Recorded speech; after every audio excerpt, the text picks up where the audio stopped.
As one family, let us begin our celebration with our act of faith. In the name of the Father, and of the Son, and of the Holy Spirit. Amen. The grace of our Lord Jesus Christ, and the love of God, and the communion of the Holy Spirit be with you all. And with your spirit. My dear friends, coming together as God's family with confidence, let us ask the Father's forgiveness, for He is full of gentleness and compassion.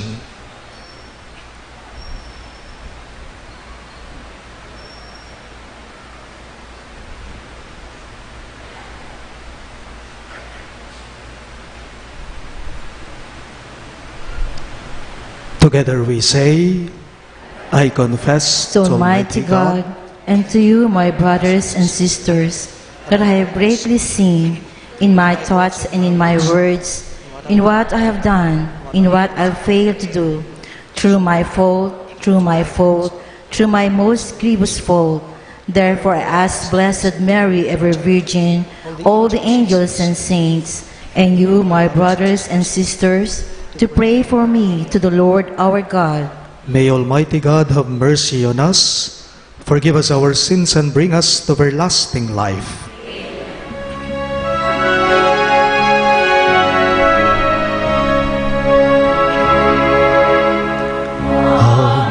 Panginoon, maawa ka. Panginoon, maawa ka. Kristo, maawa ka. Kristo, maawa ka sa amin. Panginoon, maawa ka. Panginoon, maawa ka. Gloria in excelsis Deo.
Let us pray.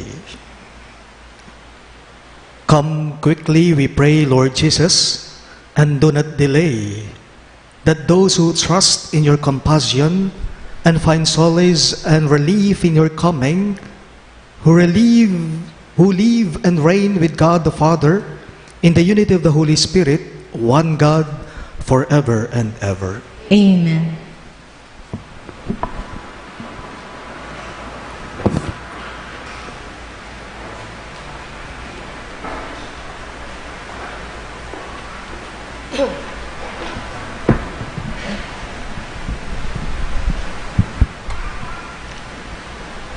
A reading from the second book of Samuel. When King David was settled in his palace, and the Lord had given him rest from his enemies on every side, he said to Nathan the prophet, "Here I am living in a house of cedar, while the ark of God dwells in a tent." Nathan answered the king, "Go, do whatever you have in mind, for the Lord is with you." But that night, the Lord spoke to Nathan and said, "Go, tell my servant David, thus says the Lord, should you build me a house to dwell in? It was I who took you from the pasture and from the care of the flock to be commander of my people Israel. I have been with you wherever you went, and I have destroyed all your enemies before you. And I will make you famous like the great ones of the earth. I will fix a place for my people Israel. I will plant them so that they may dwell in their place without further disturbance. Neither shall the wicked continue to afflict them, as they did of old, since the time I first appointed judges over my people Israel. I will give you rest from all your enemies. The Lord also reveals to you that he will establish a house for you. And when your time comes and you rest with your ancestors, I will raise up your heir after you, sprung from your loins, and I will make his kingdom firm. I will be a father to him, and he shall be a son to me. Your house and your kingdom shall endure forever before me. Your throne shall stand firm forever." The word of the Lord. Thanks be to God. For our responsorial psalm, let our response be, "Forever I will sing the goodness of the Lord." Forever I will sing the goodness of the Lord. The favors of the Lord I will sing forever. Through all generations my mouth shall proclaim your faithfulness. For you have said, "My kindness is established forever." In heaven you have confirmed your faithfulness. Forever I will sing the goodness of the Lord. I have made a covenant with my chosen one. I have sworn to David my servant. Forever will I confirm your posterity and establish your throne for all generations. Forever I will sing the goodness of the Lord. He shall say of me, "You are my Father, my God, the rock, my Savior." Forever I will maintain my kindness toward him, and my covenant with him stands firm. Forever I will sing the goodness of the Lord. We all rise to honor the Holy Gospel.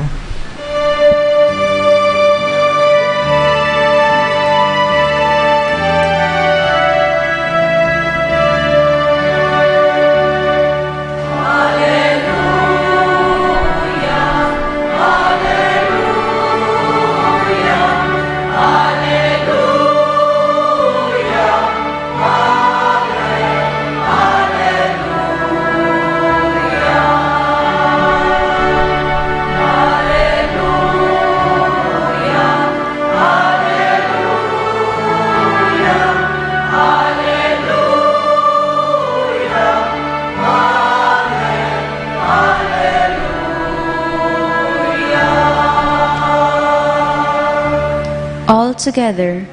O radiant dawn, splendor of eternal light, Sun of justice, come and shine on those who dwell in darkness and in the shadow of death.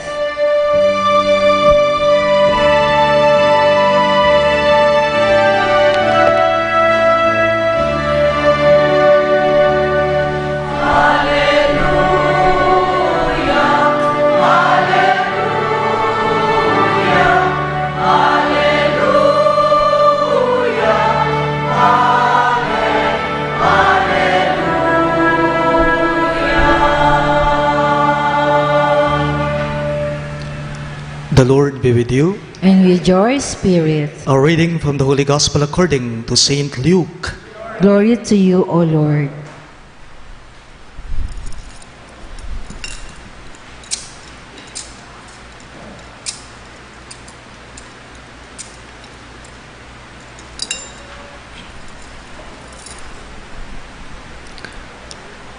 Zechariah, his father, filled with the Holy Spirit, prophesied, saying, Blessed be the Lord, the God of Israel, for he has come to his people and set them free. He has raised up for us a mighty Savior, born of the house of his servant David. Through his holy prophets he promised of old that he would save us from our enemies, from the hands of all who hate us. He promised to show mercy to our father and to remember his holy covenant. This was the oath he swore to our father Abraham, to set us free from the hand of our enemies, free to worship him without fear, holy and righteous in his sight all the days of our life. You, my child, shall be called the prophet of the Most High, for you will go before the Lord to prepare his way, to give his people knowledge of salvation by the forgiveness of their sins. In the tender compassion of our God, the dawn from on high shall break upon us, to shine on those who dwell in darkness and the shadow of death, and to guide our feet into the way of peace. My dear friends, the good news of our salvation. Praise to you, Lord Jesus Christ.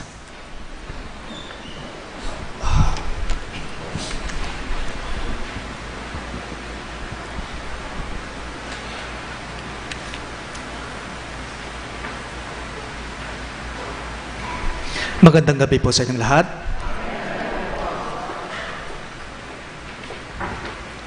Our gospel in today's last day of our Misa de Gallo or Simbang Gabi, we call it Benedictus in Latin, which means blessed, blessed. Mapalad in Filipino or in Tagalog, and in Kapampangan naman po, mi panwanan. Pwede ring mapalad naman. Mi panwanan, mapalad. Sa ating ebanghelyo po ngayong huling araw na ng ating nobenaryo para sa Pasko, bukas, narinig po natin ang awit ni Zacarias. Ang awit ni Zacarias, kung paano niya pinuri ang Diyos sa dasal niya, sa panalangin niya. Dahil sa tinanggap niyang napakalaking biyaya, napakalaking grasya sa buhay niya. At ito ay walang iba, kundi ang pagsilang ng anak niyang si Juan Bautista, Saint John the Baptist. Teladtad na lang Zacarias, ding dakal agrasyang tinggap na king biyena. Sabi nga po niya, sa canticle niya, sabi niya, Blessed be the Lord, the God of Israel, he said. Tanong ko lang, bakit pinupuri niya ang Diyos Ama? Bakit siya nagpapasalamat sa Kanya?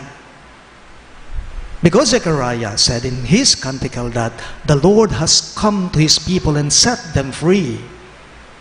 He has raised up for us a mighty Savior, born of the house of his servant David.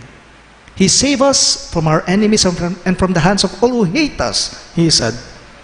He promised to show mercy to our father and to remember his old holy covenant. On this last day of our Simbang Gabi, Zechariah invites us to praise and thank the Lord for blessing us. Zechariah invites us to give praise and to thank the Lord for blessing us. The question here is how? How are we going to say that we are blessed? Paano mo ba masasabi sa buhay mo ngayon na blessed ka, mapalad ka? Tatlong bagay ang dapat lagi nating isinasabuhay. How do we find joyful fulfillment in life? Tatlong bagay po, tatlong paganaka. First, recognize that you are blessed. Recognize that you are blessed. I am blessed. Maaari po ba ninyong sabihan ang sarili ninyo ngayon? Sabihan mo king sarili mo ngeni nga mo, blessed ako. Kamo, sige po. You are blessed. I am blessed. Sino pong nakakumpleto ng 9 na araw ng ating Simbang Gabi? Magtaas nga po ng kamay. Marami sila. Palakpakan po natin sila. You are blessed. Okay? Blessed po kayo. Blessed po kayo. I am blessed. You are truly blessed. Maya paworas kay kayo. Ewan ko lang po kung nakita ninyo sa FB, ang isa kasi naming classmate, si Father Conrad Flores, mahilig mag-post yan ng pictures sa Facebook. Kaninang umaga po, yung mga classmates kong pare ay nandirito sa ating parokya. Siguro nakita ninyo yung mga pictures namin dito sa parokya. Every Simbang Gabi po kasi, sa loob ng 9 na araw, kaming 4 na magkakaklasing pare, naka-assign kami na bumibisita kami sa mga assignment namin upang mag-almusal. Pinakahuli po ako dito sa St. Jude kaninang umaga. Nandirito si na Fathers Kenneth, Conrad, and EJ. Pagkatapos po naming mag-almusal, nagkwentuhan po kami, kaming 4. At naikwento po ng isa naming classmate na pare, noong bumisita daw po sila, sa nadiscovery nila, may nadiscover po pala silang abandoned elders sa Mexico. Hindi lamang po sa Bahay Pag-ibig, meron din po pala ngayon sa Mexico. Hindi lamang daw po sila nangangailangan ng matitirhan itong mga matatanda ng damit o ng pagkain. Uhaw din daw po itong mga matatandang ito sa kwentuhan ng kausap. Sabi po ng isa naming classmate na pari kanina, sabi po, kaswertita mo, Brad, nga na. Mapalad tayo, kaswertita mo, atin tamong pamilyang haulian, atin tamong apangan aldoldo, atin tamong tuknangan. Nga na po, kaswertita mo, nga na. Alam po ninyo, hindi naman po sa nangungumpara ako, hindi naman po sa nagko-compare ako. Alam niyo kung minsan kasi, ang mga kapatid nating mas lubos na nangangailangan kaysa sa atin, kung minsan, itong mga to, ang mga kapatid nating lubos na nangangailangan, sila yung instrumento ng Diyos sa atin.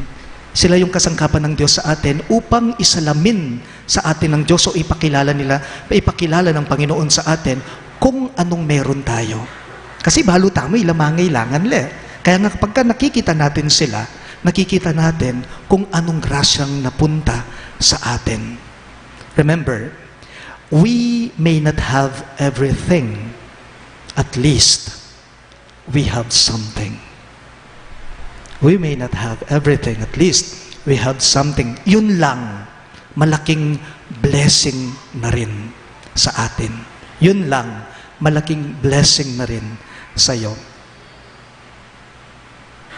Hindi ka man mayaman, pero salamat dahil may tahanan ka, may trabaho ka.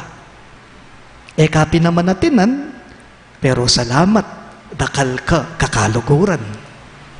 Hindi ka nga mayaman, pero salamat dahil healthy ka naman. Yung iba nga, meron silang pera, pero may sakit naman sila. Ang Pasko po ay panahon din po upang kilalanin natin, okay? At ipagpasalamat natin ang lahat ng blessings na natatanggap natin sa buhay. My dear friends, count your blessings and recognize that you are truly blessed. Okay? First point, ano kasi? You are blessed. I am blessed. Pangalawa po, be happy. Be happy for the blessings of others. Be happy when others are blessed. Sabi po nila, one of the common and favorite sins of man is jealousy. Inggit. Dirya, king Kapampangan. You know, whether we accept it or not, whether we admit it or not, kung minsan nga naman po dumarating sa buhay natin na kung minsan nagiging mainggitin tayo o inggit tayo sa ibang tao. Bakit ang swerte niya? Samantalang ako, hindi. Bakit nakukuha niya ang gusto niya?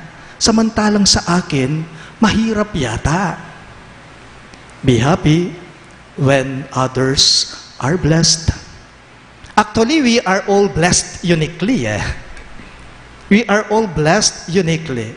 Baka kasi yung blessings na tinatanggap mo, yung katabi mong nagsisimba ngayon, iba naman yung blessing na natatanggap niya. Bisa tamot ali, miyayaliwa tamo kala matatanggapan. Okay? Ing kalam mo, ning kay nakalam ning meto nga tao.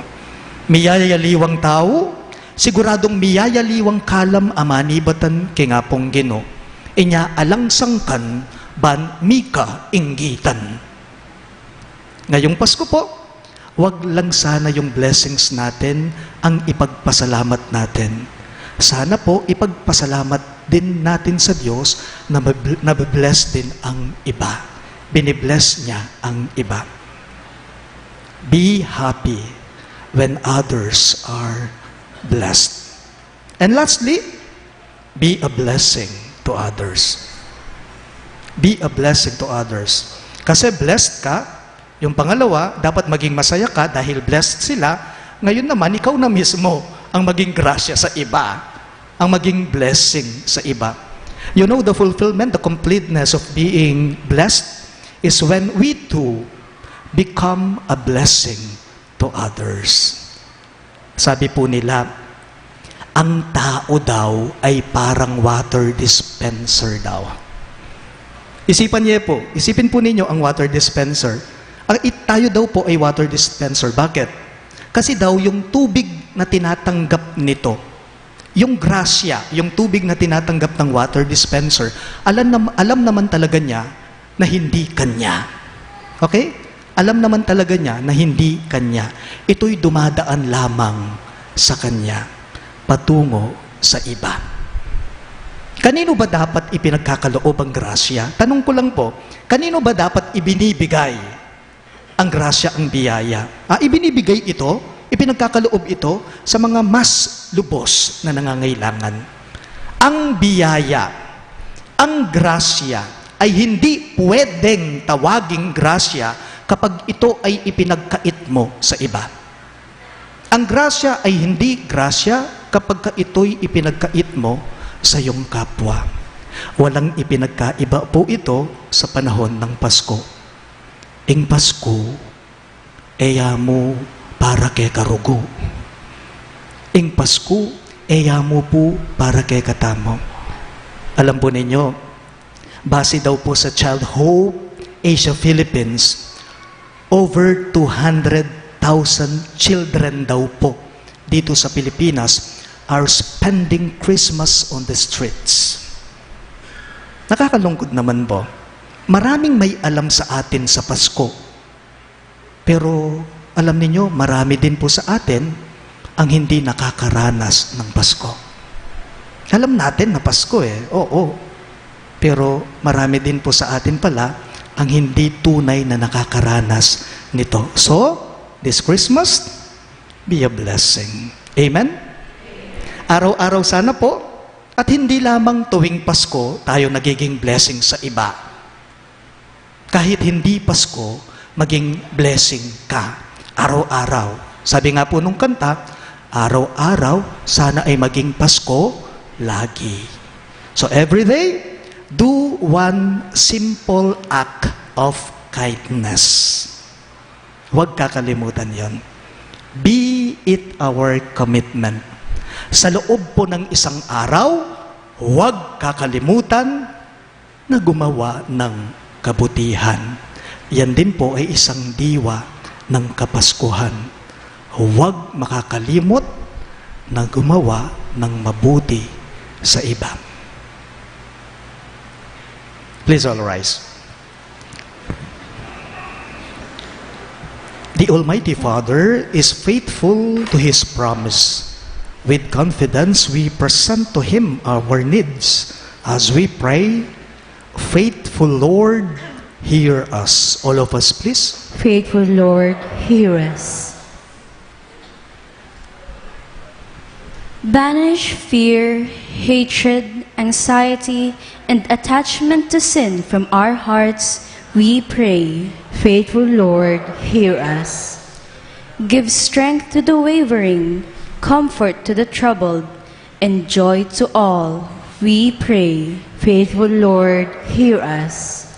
Give light, wisdom, and strength to our religious and political leaders, we pray. Faithful Lord, hear us. Rescue those unjustly deprived of liberty and those marginalized and abandoned by society, we pray. Faithful Lord, hear us. Bless our families and loved ones as we are about to celebrate your birth, we pray. Faithful Lord, hear us. We also include in our prayer the following intentions. For the thanksgiving of Dick and Helen Galang, Soto Pineda Juico, Rosario Reyes, Geronimo Reyes and family, Dr. and Mrs. Africano and Aquino, Capena and Muri family, Josie Ocampo and family, Caballes and Romanedas, Cesar and Lorna David and family, Paz Miranda and family, Tiksay family, Alice, Bong, Andre Galang, Arthur and Peng Baluyot, Annie Razon and family, Mr. and Mrs. Ryan Santos and family, Lourdes Lee and family, Mr. and Mrs. Albert Lacasinalo and family, Cora Canlas and family, Edgar Landig, Rina Landig and family, Kapampangan Choir, Tuesday Choir, Solana Community, Mr. and Mrs. Max and Susan Herana, Joshua and Janelle Pamintuan, Mr. and Mrs. Mario Pasion and family, Jose Tuil Leonardo and family, Romy and Weng Bernardo and family, Mr. and Mrs. Yoli and Elmer Robio and family, Mr. and Mrs. Arnel Guinto and family, Remedios Castro and family, Boy and Rosie Rillion, Leia Imana and family, Janald Mana and family. For the birthday of Nikki Alincastre, Belen Avenelina Cruz. With the special thanks of Leila Abiog, Anita Teodin, Paz Suing, Yinez Sunga, Teresa Tapia, Michael and Nida Yukino and family, Trina Yazon, Derek and Flor Sanchez and family, Roelyn Ann Nicdao, CJ and Isa Ocampo, Annalisa C. Irapta and family, Mark Harold Dalay, Romel Riza Pauline Del Rosario, Gabriel Santos.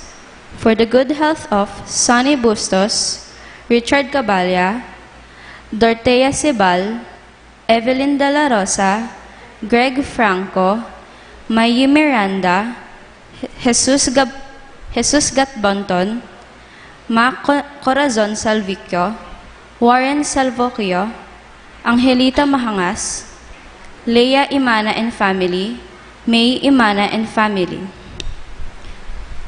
For the wedding anniversary of Jose and Baby Gintuin, Buboy and Asia Santos.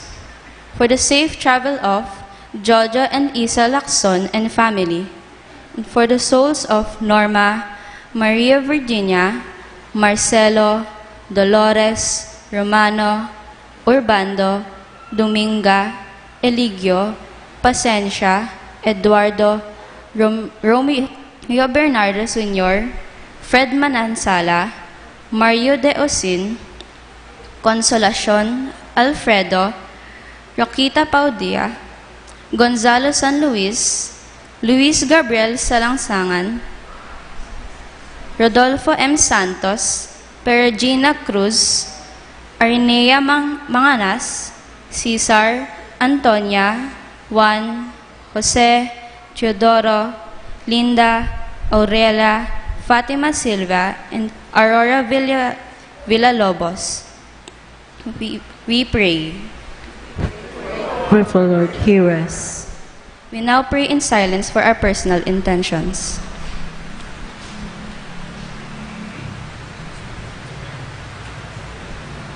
Faithful God, help us to be strong and patient in our difficulties. May we never lose hope in your promise.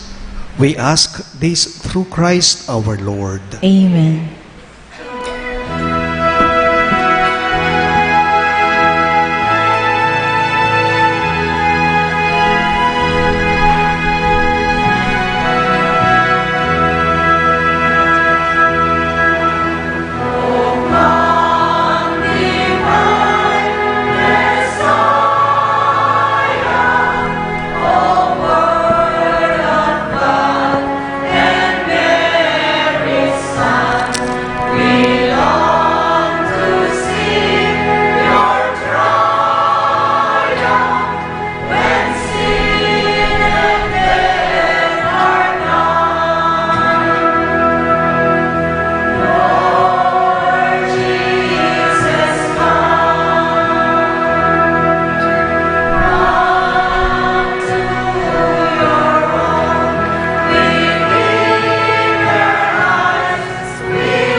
Please all rise for the incensing.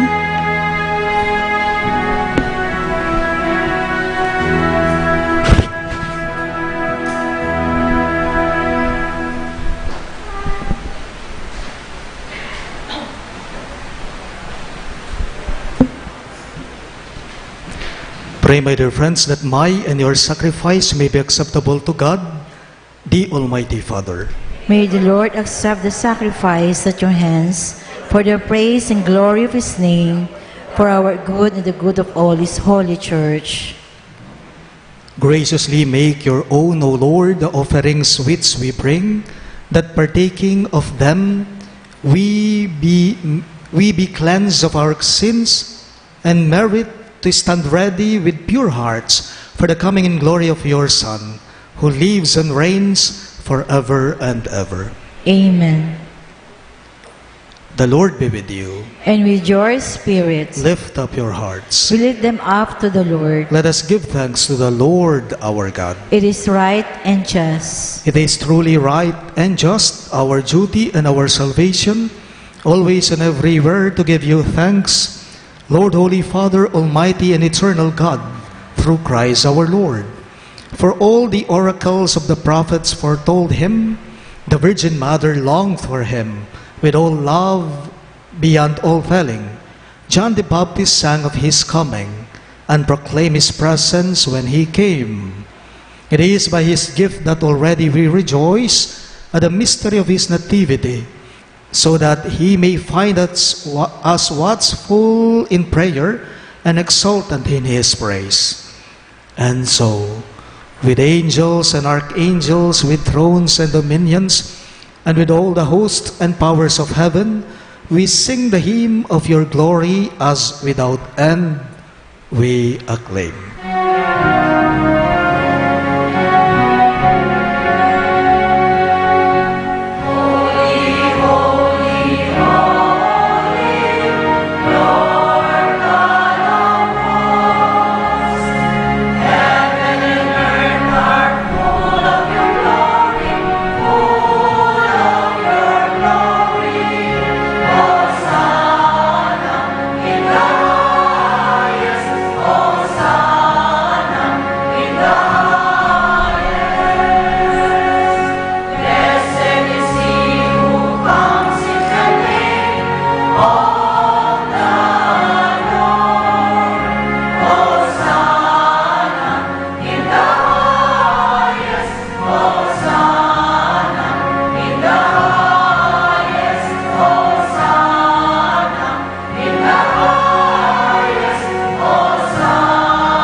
You are indeed holy, O Lord, the fount of all holiness.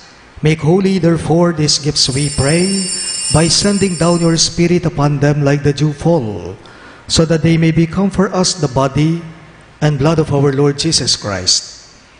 At the time he was betrayed and entered willingly into his passion, he took bread, and giving thanks, broke it and gave it to his disciples, saying, "Take this, all of you, and eat of it. For this is my body, which will be given up for you."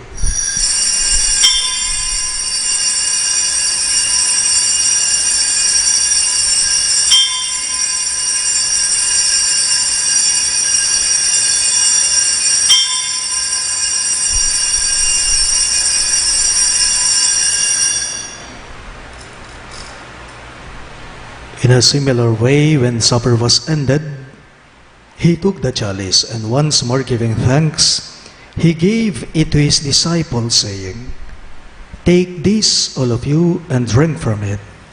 For this is the chalice of my blood, the blood of the new and eternal covenant, which will be poured out for you and for many, for the forgiveness of sins. Do this in memory of me."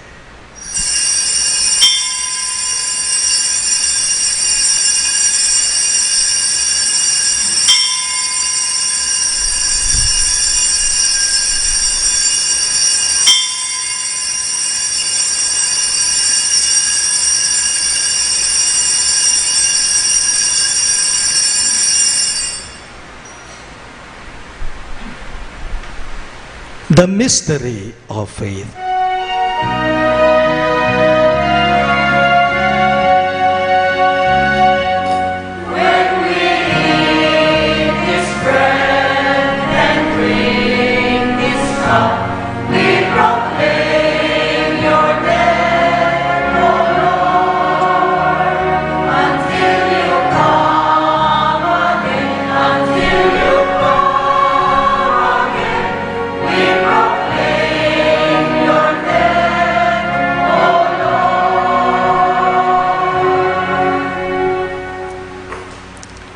Therefore, as we celebrate the memorial of his death and resurrection, we offer you, Lord, the bread of life and the chalice of salvation, giving thanks that you have held us worthy to be in your presence and minister to you.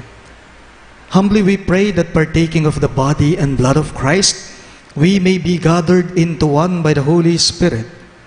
Remember, Lord, your church spread throughout the world, and bring her to the fullness of charity. Together with Francis, our Pope, Florentino, our Bishop, Pasiano, our Bishop Emeritus, and all the clergy. Remember your servants Norma and Leonel, whom you have called from this world to yourself. Grant that they who are united with your Son in a death like his may also be one with him in his resurrection. Remember also our brothers and sisters who have fallen asleep in the hope of the resurrection, and all who have died in your mercy. Welcome them into the light of your face. Have mercy on us all. We pray that with the Blessed Virgin Mary, Mother of God, with Saint Joseph, her most chaste spouse, with the blessed apostles, Saint Jude Thaddeus, our patron saint, and all the saints who have pleased you throughout the ages, we may merit to be co-heirs to eternal life, and may praise and glorify you through your Son, Jesus Christ. Through him, with him, and in him, in the unity of the Holy Spirit, all glory and honor is yours, Almighty Father, forever and ever.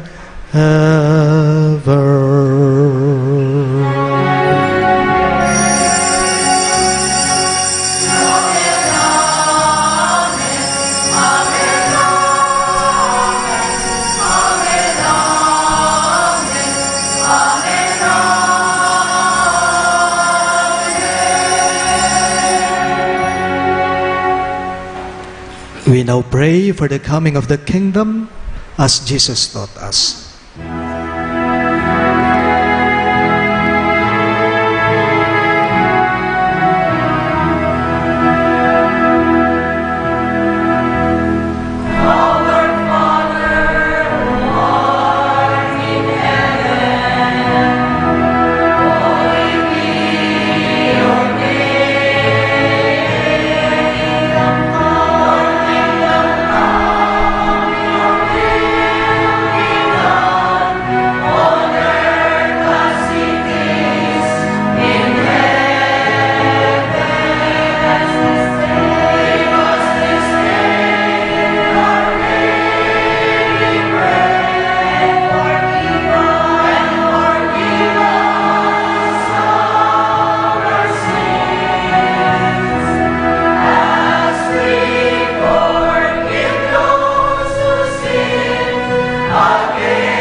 Deliver us, Lord, we pray, from every evil.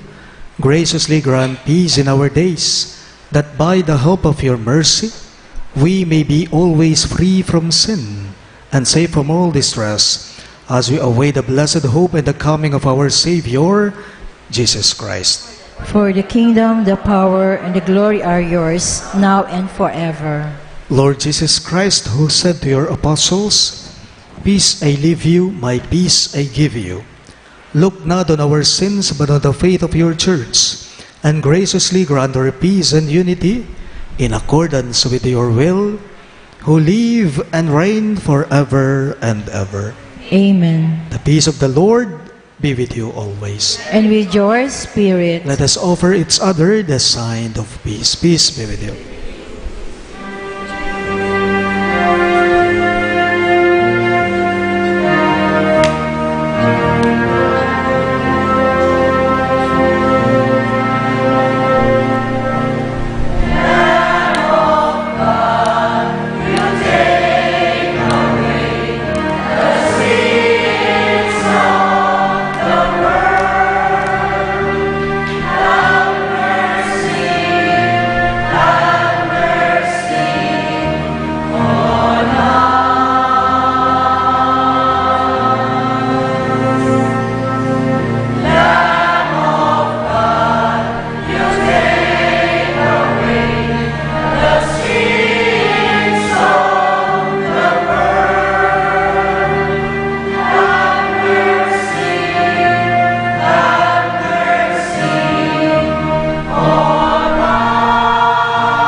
Behold Christ Jesus our Lord. He is the Lamb of God who takes away the sins of the world. Happy are those who are called to His supper. Lord, I am not worthy that you should enter under my roof, but only say the word, and my soul shall be healed.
Let us pray.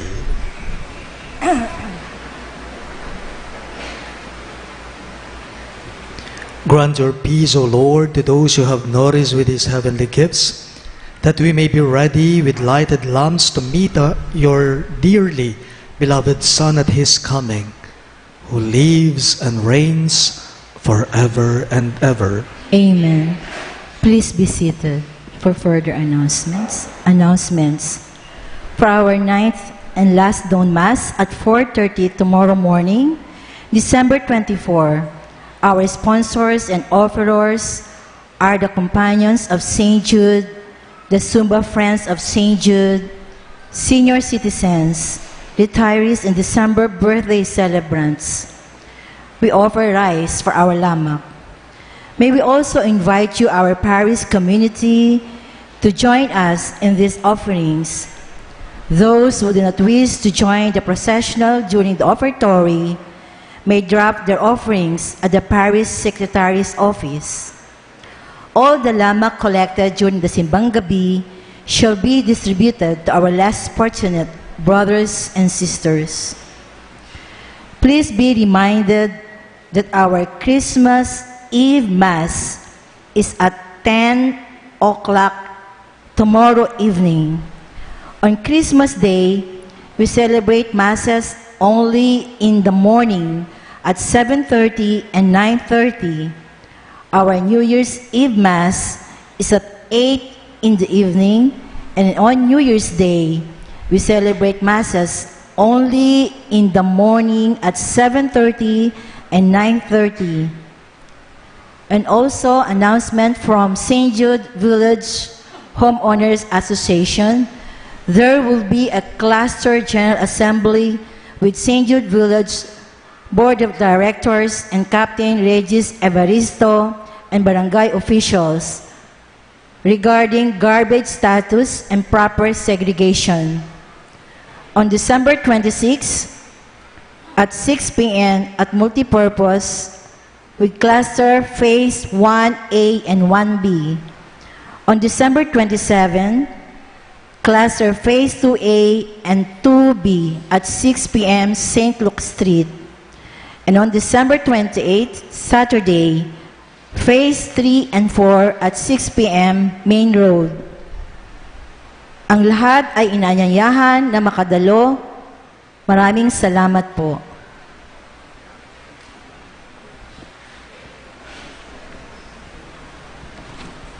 Please all rise. The Lord be with you. And with your spirit. Bow your heads and pray for God's blessing. May the Almighty and merciful God, by whose grace you have placed your faith in the first coming of His only begotten Son, and yearn for His coming again, sanctify you by the radiance of Christ's advent, and enrich you with His blessing. Amen. As you run the race of this present life, may He make you firm in faith, joyful in hope, and active in charity.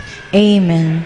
So that, rejoicing now with devotion at the Redeemer's coming in the flesh, you may be endowed with the rich reward of eternal life when He comes again in majesty. Amen. And may the Almighty God bless you, the Father, and the Son, and the Holy Spirit. Amen. The Mass is ended, and our mission begins. Thanks be to God.